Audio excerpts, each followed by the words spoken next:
Greetings, everybody, beautiful friends and family from all over the world.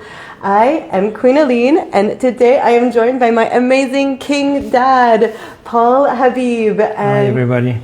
I'm so happy to have him here today.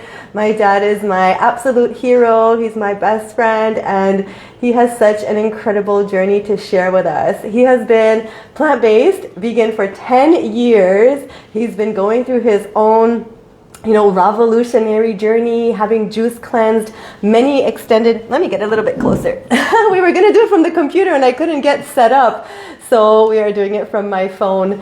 My dad's been vegan for 10 years. He's been on his own very powerful healing journey. He's done like a few extended juice cleanses. One was over 90 days. So he's going to share with us a little bit more about that. He is from Egypt, and my dad was born and raised in Egypt, as well as my mom. And he raised 4 children. I have 3 brothers that are younger than me.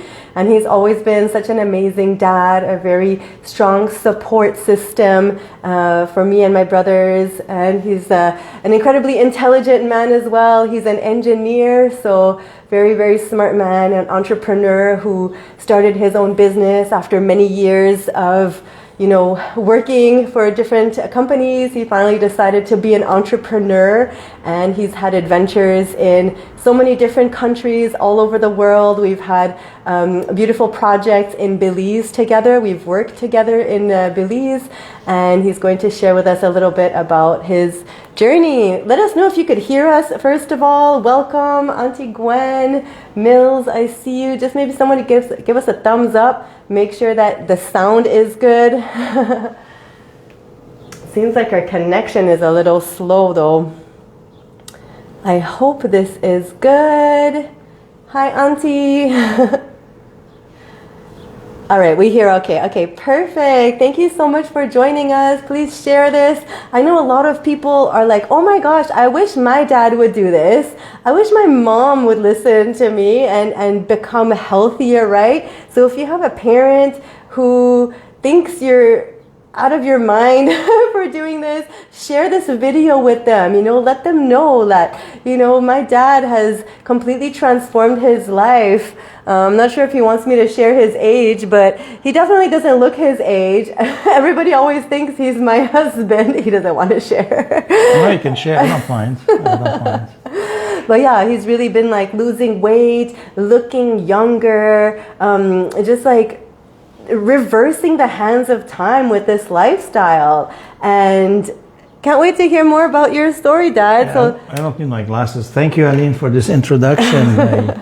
There's not much to say after this, but I'll try and be as much help as I can. So I'm here to answer questions. I'm here to share my experience, good or bad. So I'm in your good hands. Okay, I'm always in good hands with you. You're such an inspiration, and he also loves to share this lifestyle with whoever wants to hear, and sometimes who doesn't want to hear. A lot of people don't want to hear what I have to say, but not in this community. I think this community is amazing, and I look forward to share with you guys.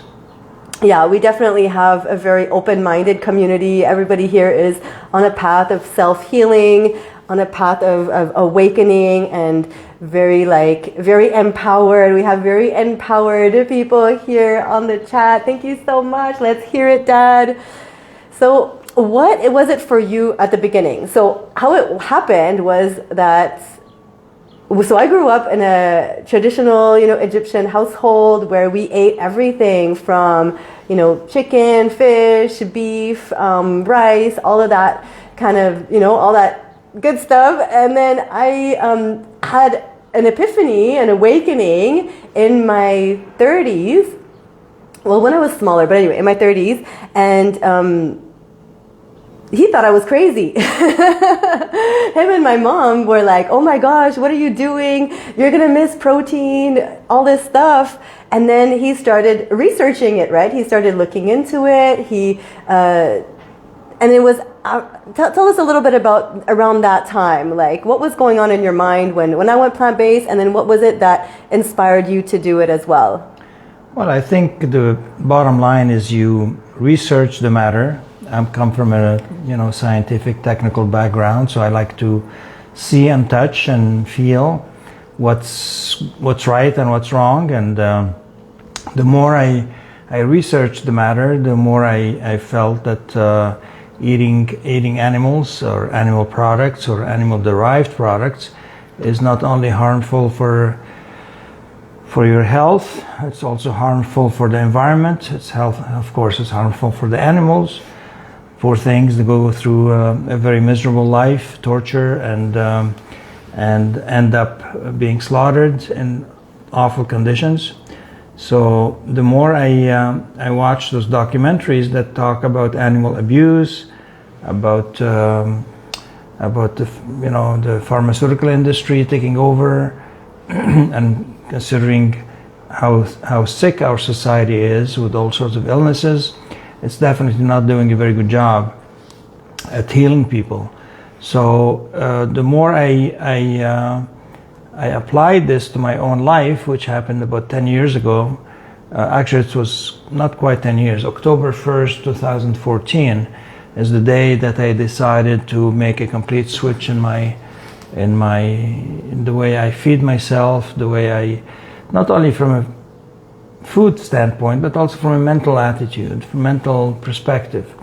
When you accept the fact that you would not do harm to yourself or to animals or to the environment, then your focus switches from not caring to all of a sudden caring. And when you start caring and you start becoming conscious of the old lifestyle that you used to live, I was 59 when I decided to switch to. So people say, "Oh, I'm too old for those kind of drastic change." You're never too old, whether you're in your 40s, 50s, 60s, or 70s, or 80s. It doesn't matter. It's never too late to do the right thing. Mm-hmm. And when you do that, in my view, you give yourself the gift of life, the gift of longevity, the gift of having less pain in your joints, to have less stomach upsets, less headaches, less, all of the things that are ailments to people who are getting older. You don't get them as much. I'm saying we're not eternal, but the last few years that we have in our lives, we want to live them with as little pain as we can, as little disease as we can.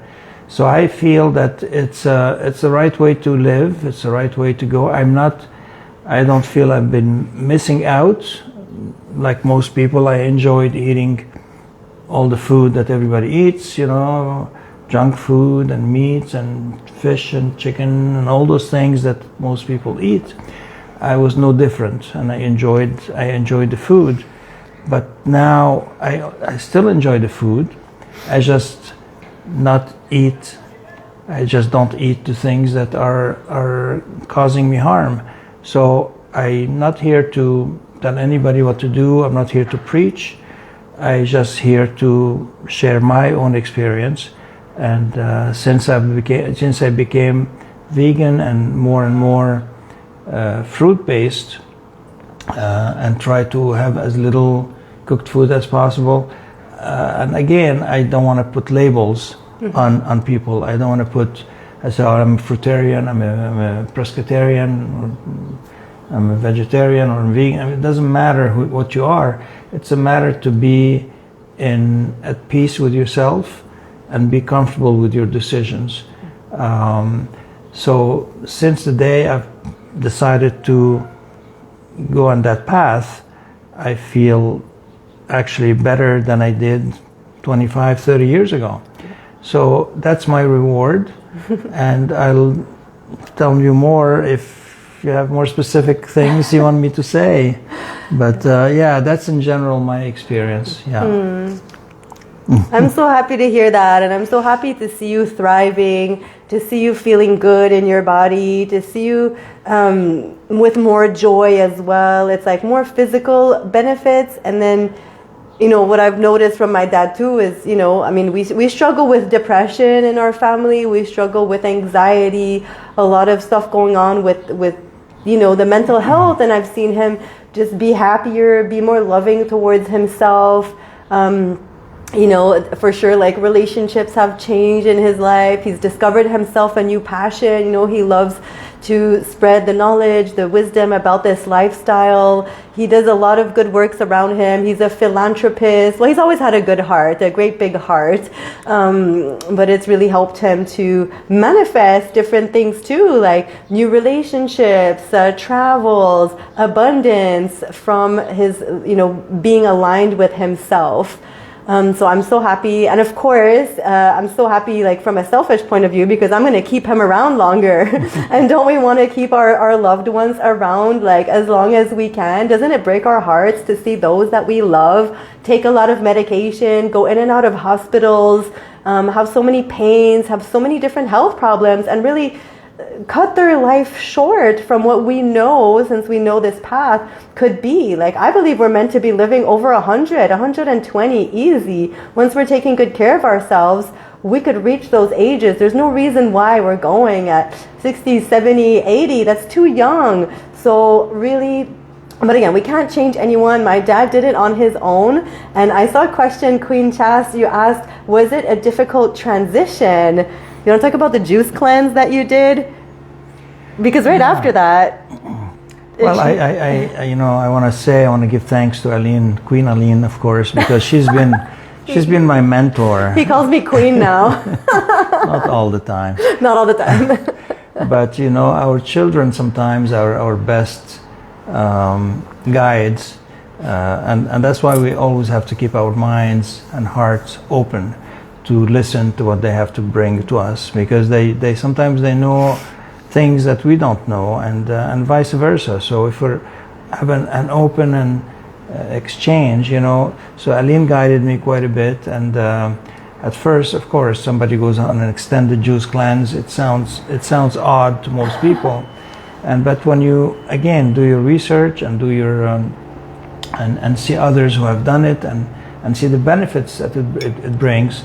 So I started experimenting and said, okay, well, I'm going to try juicing for, you know, a day or two, and then the day or two became a week, and then the week I said, oh, okay, I can go for a week. Well, how about if I go for a month? And I tried that a few times. I went for a month, maybe 3-4 times. Yeah. And then all of a sudden we said, we heard about Shane Sterling's channel and teachings, and he was recommending to get rid of your mucoid plaque by going through extended juice cleanses. I said, well, I'm going to try that. And I went for 90 days. I may not have seen all the things that he was saying that we should see, but that's maybe it happened and I just didn't observe it. He also wasn't playing in his poop like I was. I don't like to do that. Anyway, so I don't want to talk about those things.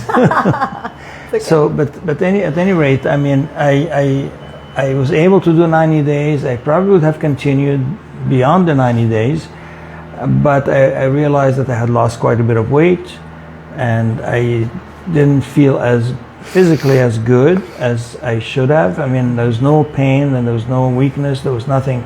It's just like I lost about, I can't remember, like 25, 30 pounds. He doesn't really have much weight to lose, so yeah, about 30 pounds at some point. He was really small. Yeah, when I turned vegan 10 years ago, and when I started, I was at my maximum weight, and just the fact of becoming vegan, I lost about 25 pounds, which is obviously mostly fat and toxins and things that I needed to lose anyways. And when I did my extended juice cleanse about, 4 years ago? Mm-hmm. 3-4 years ago? I lost an additional 25, 30. So I really, there was not much left of me. So, and I started getting a little bit worried, to be honest with you. But so I decided to, okay, well, time to refeed. And of course, going through COVID at the same time and having caught COVID in the process, and it was not a good period to have extended fasting.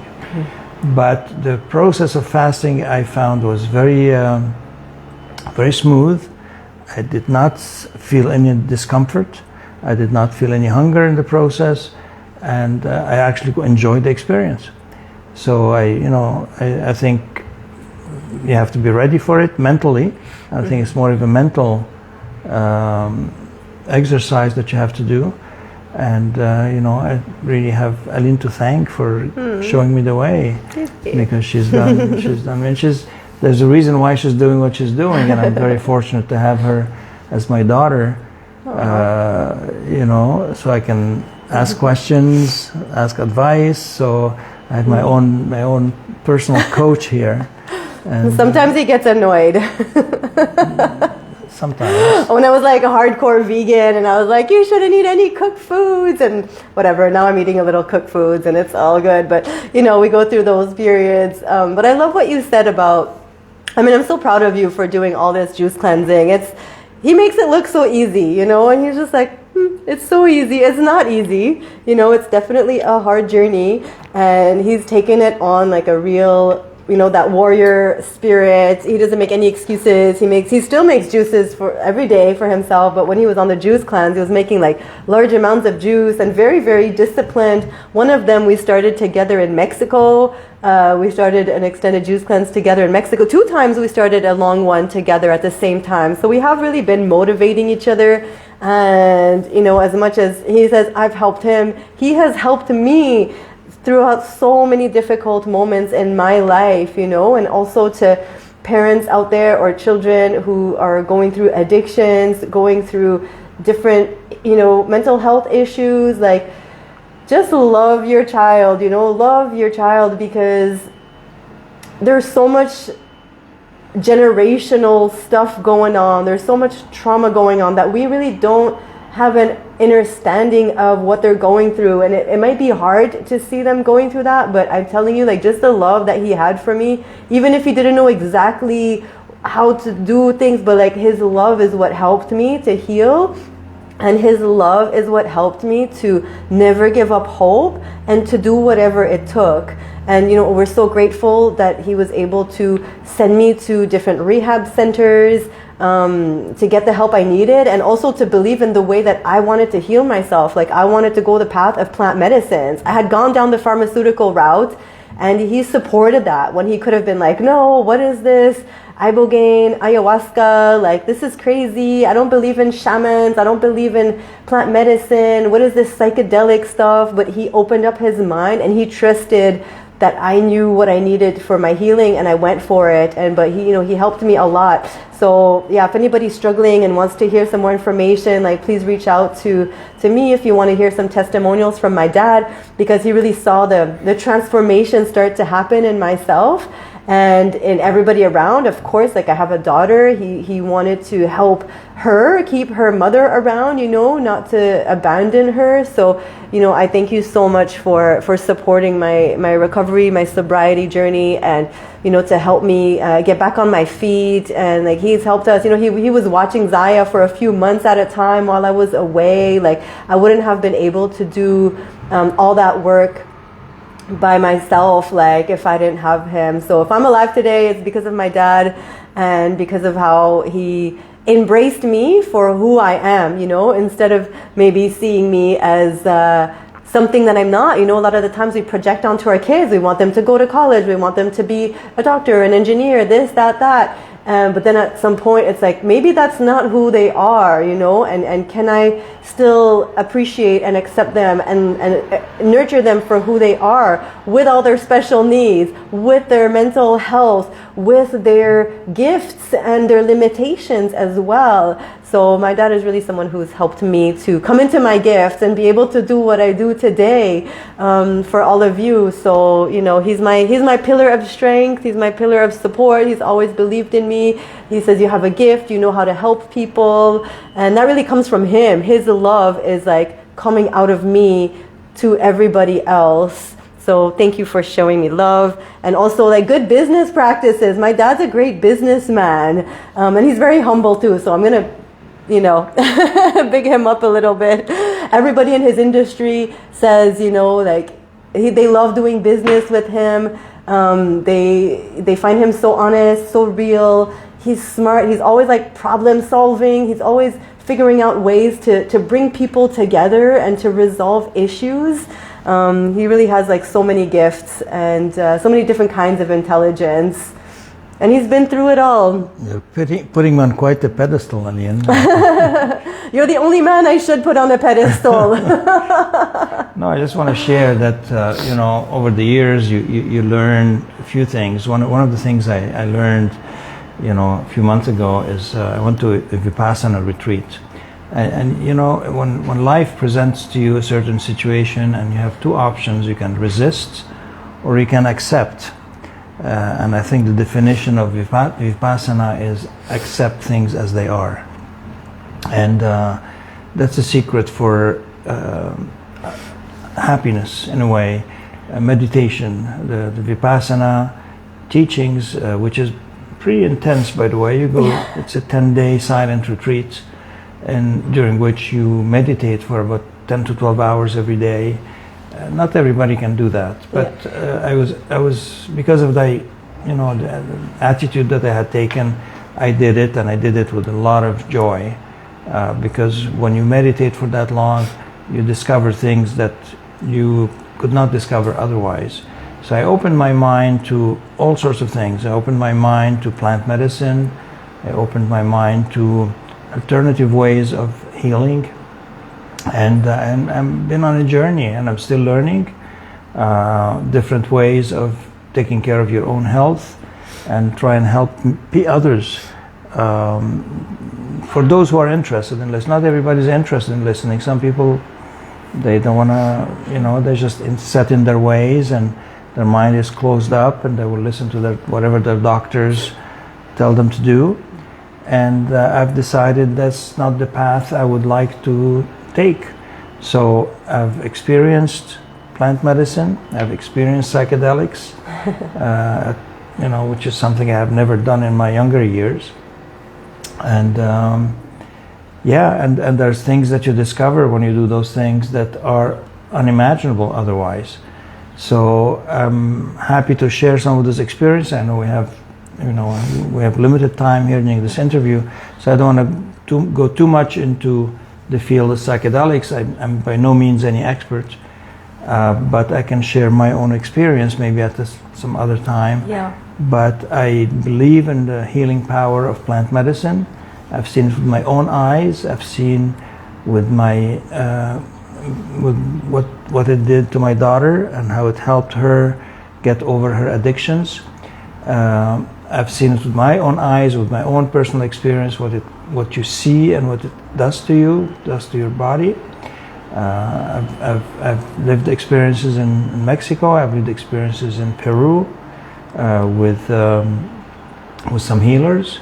So and I really do believe it. I don't understand it, but as I said, when you accept things as they are, you don't always have to accept. Nobody understands mental illnesses. Nobody understands why somebody gets Alzheimer and some others. They may have some idea, but not really. They don't really know. But you have to accept things as they are. And I believe if you feed yourself properly, not only food, but thoughts and feelings. If you keep those thoughts and feelings clean and pure, then you're less likely to get ill. You're less likely to surround yourself with people who are negative, who are doubtful, who are anxious, who can bring you down. I mean, you want to be around people who elevate you, and that's part of the healing process. People who believe in you make you believe in yourself at some point. People who bring you down will make you doubt yourself. So surround yourself with good people who can elevate you. And I think that's, to me, being, I sound like I'm a wise old man all of a sudden. You are. But, just wise, you're not old. But that's really the secret of, and be positive. Believe in something, and live it as if you already have it, and then you'll get it, you'll achieve it. Aline and I have embarked on some beautiful projects in Belize, and we're in the process of making them happen. We hope we can have you guys join us at some time. We're trying to have like sort of a mini paradise on earth. Those of you who have been to Belize will see what kind of beautiful country it is. So yeah, and again, we can talk about Belize for hours, but this is another matter. Jas is saying yes. I've been gathering them. We have a lot of us in this community that really have been dreaming of coming together and planting fruit trees and building tiny homes and living in harmony with one another. So, I remember God told me, like, you will know them by their fruit. When I asked, like, how am I going to know who is meant to come and do this with me? And I felt God. I heard him be like, you will know them by their fruits. And they're all gathering around me and they're showing me all their fruits. And I see it. The fruits that they're eating, the fruits of their spirit. Oh, love you so much, Katie. Chaz, you're coming with me. Yes, I am. And thank you so much, Queen Nancy, for the stars. So sweet. Thank you so much for, holding this vision strong. It's been a long time coming. And people always ask me, like, well, why aren't you there yet? And I was like, there's divine timing. There has to be a time that we feel is the right moment. We've all been kind of preparing for this. I had to have a lot of more sobriety time under my belt, take care of my daughter, take care of certain things here in Canada, heal my relationships with my brothers, my mom. Like, there's just a lot of things that have to be put in place because I don't want to run away anymore. I'm not leaving a life that, how to say, like, I'm finding my joy wherever I am. That's my challenge. Like, I'm not the happiest I can be in Montreal. It's definitely a struggle for me to be here. I live in an apartment, a beautiful apartment, but it gets cold. I don't really have many friends here. Like, there's a lot of things that I'm like, okay, it could be better, and I still need to find the joy here. So, my daughter's in school here. There's a lot of different things. Yes, Auntie Gwen is coming too. Let's go. Teresa's coming. Katie too. I know it. My dream is that, is to have a space where we can gather, where we could have like a hub and let people know, like, hey, here we are. You want to come and juice cleanse? You want to come and fruit feast? You want to learn how to do this lifestyle? Come and just have a great time. Stay for a week, 2 weeks, a month, 6 months, a year. Want to work there? Come and work. Want to live there? Come build a house. Like, that's such a beautiful dream that, that is coming to fruition, literally, in its right time. And we do have a beautiful place too. We have Mariposa Jungle Lodge in the jungle. We already have a place. It's functioning. It's a resort. It's not a vegan resort. We did try for a little bit. However, it wasn't the right time to transition. People were very complaining, but we did try. We wanted to turn it into that. So who knows what will happen with Mariposa, but it's right there, and I'd love to have all of you come and visit. Chas is actually trying to prepare a retreat, so we may do it in Belize in 2025. So we're just trying to figure that out if it's feasible. And we'd love to have you come to our beautiful little piece of paradise. If I may add, paradise is not necessarily a place. Paradise is a mental state. True. And if you're not in the right mental state, it doesn't matter where you are. It doesn't matter whether you're in the most beautiful setting. If you're not at peace with yourself, if you have struggles, if you have anxiety within, then no matter where you are, you're going to carry that with you. So I think, we did acquire that place. Actually, we've been going to Belize for almost 20 years now. So we know the place, but it didn't matter whether we had the most beautiful setting. If you're not mentally in a good place, you would not it would not work. I mean, in my case, you know, we had relationship problems, myself and my previous life, and it didn't matter whether we had the beautiful setting. It didn't work out. So we had to basically dissolve the relationship and move on with our lives. And now, after many years of struggling and many years of trying to find the right balance in your life between your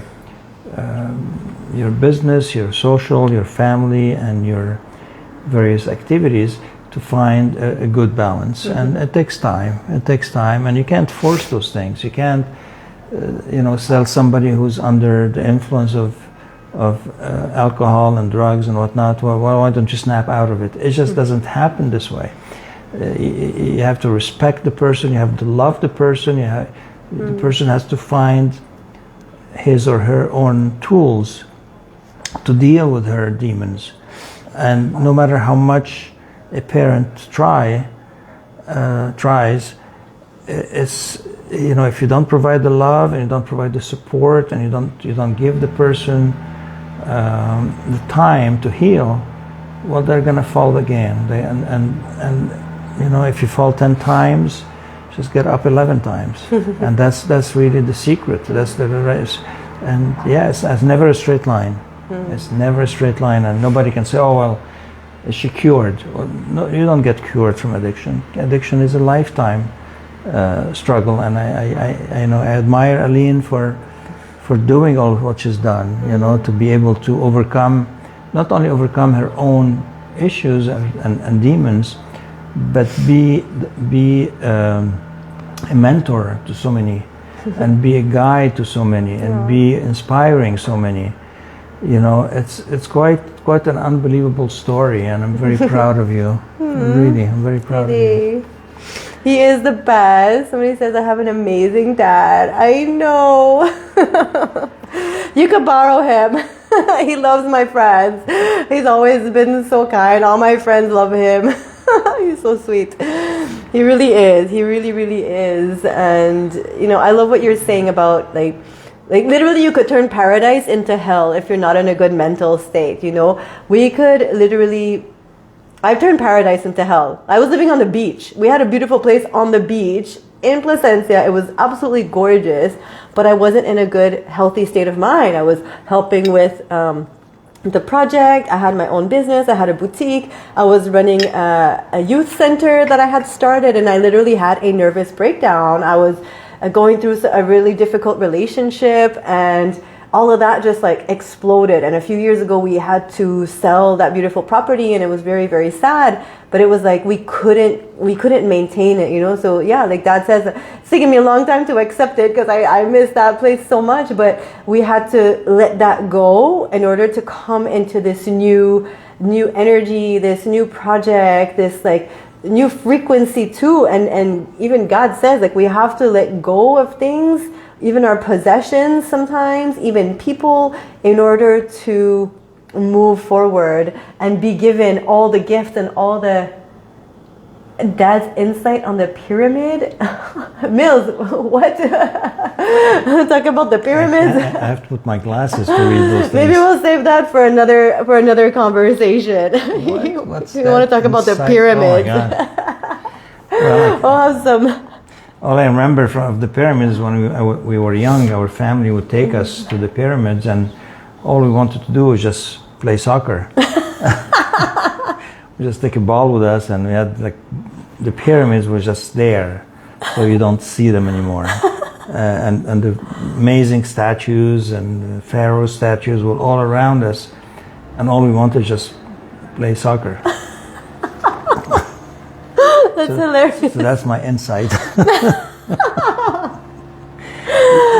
In the group we have an emoji for me, and it's the camel. Oh, okay. So every time Ali shows up, we just put camels. But yeah, I was too small to get on a camel when I was living there.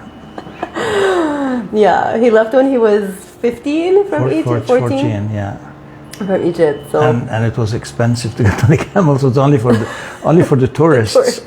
So sometimes I would go on a donkey, but not on a camel.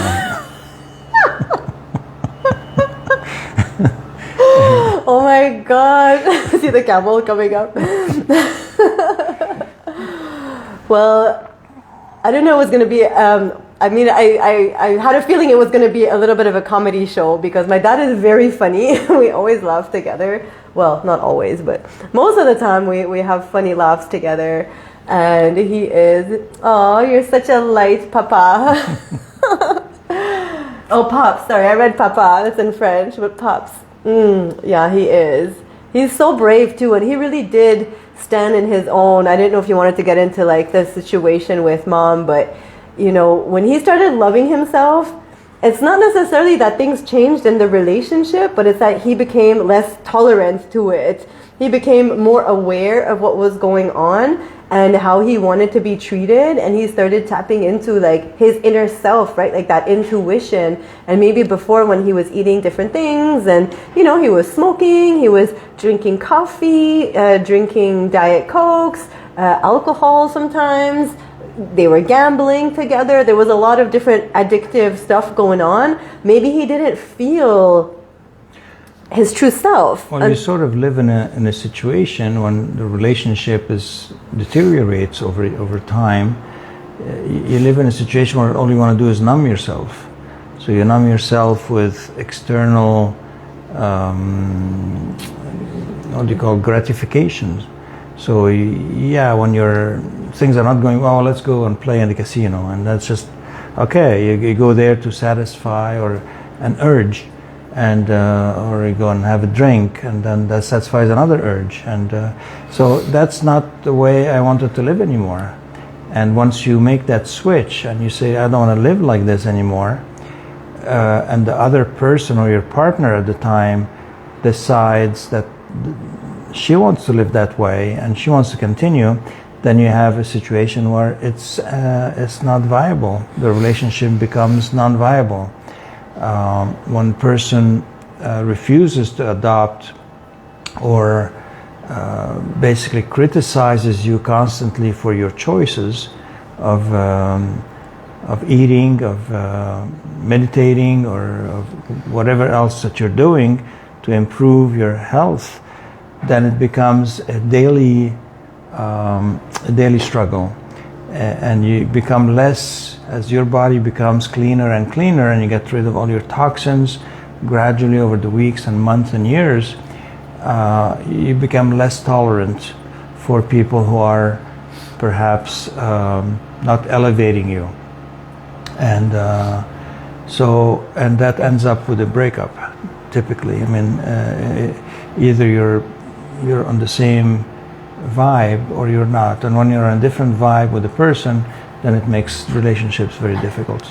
So yeah, what was the question? That's right. Was there a question? I don't know. I'm not sure. I'm laughing at Jadica's comment. She says, share your dad with me. Dad for rent. Start a new business, Aline. I think that is the business. By the hour, by the day, extra package, you know, if you want him to juice for you. Oh, no, but it's true though. And although, and I talk about this all the time, it's like, we don't know what's going to happen when we come on this path. It's like, we got to be ready for anything to happen. Relationships to come apart, new ones to come together. Maybe you decide that you hate your job and you're going to, you know, switch jobs. Like, there's so many things that can happen. And it's all for your ascension. It's all for your growth. It's all positive. Like, and something that could seem like the worst thing in the world, like a divorce, for example, right? It's so traumatic to go through a divorce, can actually be the best thing that can happen to you, right? And all the doors that will open from that. So sometimes we hold on to things because we're afraid of the unknown. We're afraid of what will happen. But what if that on the other side of that fear is like your greatest liberation? I'll rent him for some fruits. Well, listen, let's get this place going in Belize and have everybody come in. I'm telling him, like, we need a place for him to, I mean, for both of us, you know, to thrive. But also I'm thinking of, like, later on in life, like, you know, I would, of course, like, want to look after him, but not just, like, look after him in a regular place, but it's like, let's create a beautiful place for, like, I don't want to say elderly people to come and, like, drink juice and live a healthy life. Like, why do we have to, like, send them to old folks' homes or, like, the hospital or be alone in their homes? Like, I really feel like there needs to be a return to the way things used to be, like community life and babies being born with like all the wisdom and all the different age groups, right? Like, I feel like my daughter had a beautiful experience living in Belize for 7 years, living in the community of Placencia. She was exposed to, like, more cousins, aunts, uncles, grandparents, going to the islands. And then we came to Montreal, and it was, like, more of, like, this isolated experience, this lonely experience where I'm like, oh my gosh, she's missing out on this whole community life. But it's okay, you know, it's not too late. And creating, like, heaven on earth, a place where he could share all his insights and wisdom and information, and it would be, like, really well appreciated, and like, he would be so supported in that. I mean, you should see when we go to our family gatherings, like, he doesn't feel very supported by my brothers, you know, who just, like, look at him. I love my brothers, don't get me wrong, but they think we're insane. Yeah, I love my sons as much as I love you, and of course I'll do anything for them and support. I know he loves me more. and support them in whatever decisions they make in their lives. Of course, I mean, there's one thing that loving somebody and you know, I understand that everybody's on a different path. Everybody's have their own mindset about and their vision, and you have to respect everybody. All we're saying, these are all personal choices and personal decisions. So I'm never going to criticize anybody for being uncertain, because I used to be like that. I used to, the first 59 years of my life, I used to live that lifestyle because that's all I knew. That's how I was brought up. I was brought up, you know, this way, and my parents didn't know any better, and their parents didn't know any better. So it goes from generation to generation. So we cannot judge, and we should never judge. Mm-hmm. I raise my children a certain way, so if they have somebody to blame, if there's blame to be had, well, they should blame me and blame my ex-wife for raising them that way, because we raised you that way, because that's all we knew at the time. Mm-hmm.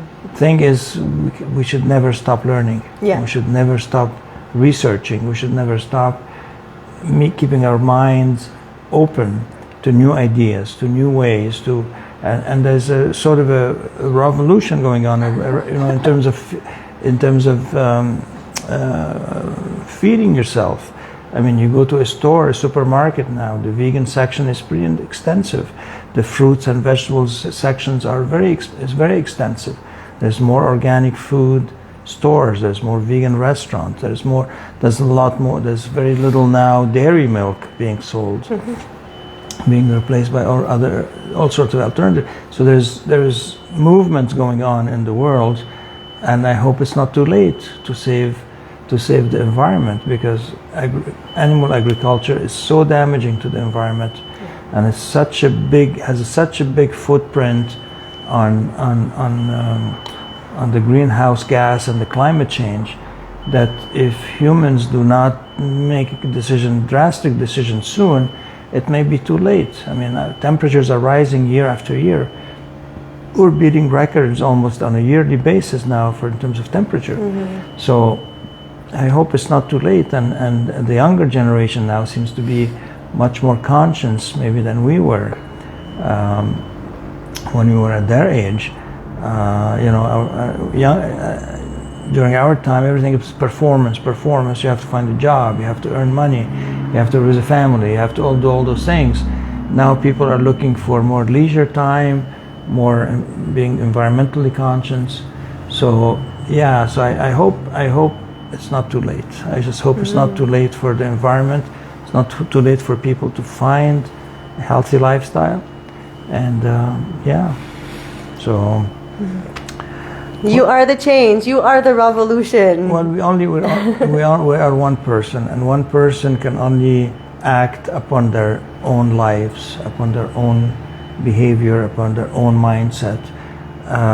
All you can do is just share your experience and hope that others will start thinking about their lifestyle as well and adopt healthier living practices and be gentle.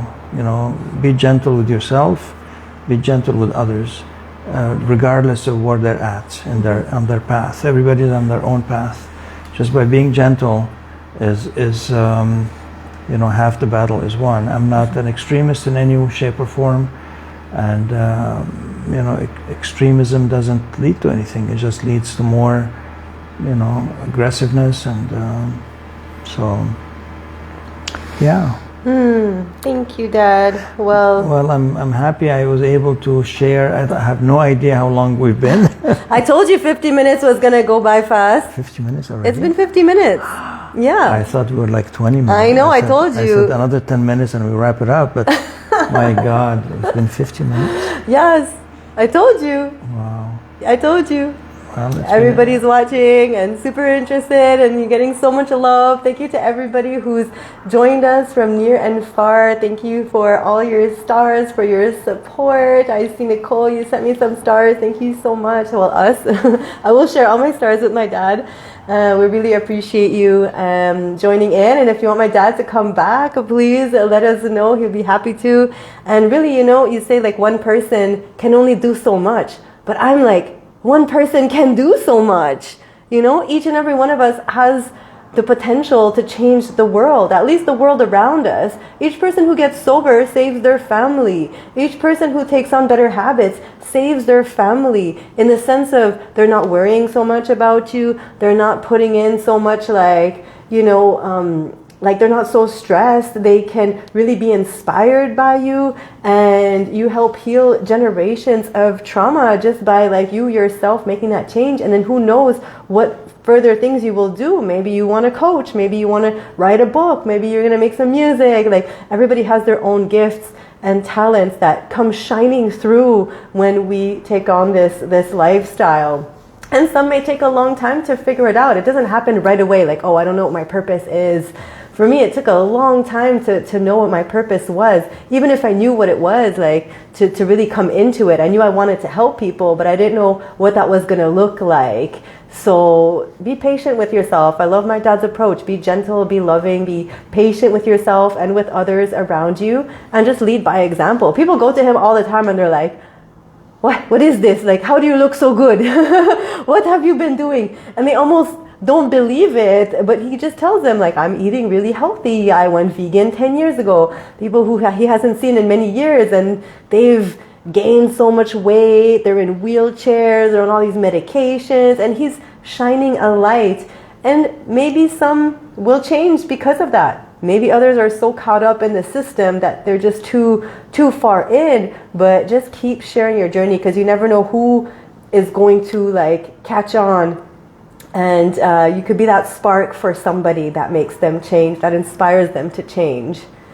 And that's what you are. You're that spark that inspires people. I learned from the best, so Aww. Thank you, Aline. My dad is so shy too, you guys. So for him to come on here today is a big deal. So I really appreciate you coming on and sharing with our communities your journey. And this could help so many people. And like I said before, share this with your family, share this with your friends. This could definitely help somebody in your family that needs to get inspired by a dad who is changing his life and helping me change mine. Well, thank you all. Thank I hope you. we can see you in Belize at some point and Lucy. have a good juice together. Lucy's on here. Love you so much, Lucy. She says, I love watching you guys. Very helpful. Oh, we miss you too. We were living with Lucy for many years in Belize. Hi, Lucy. Say hi to Tino and the family. And Yes. I'd love to see you again soon. Love you all so much. We will see you again. We will do this again another time very soon. Bye. Bye-bye.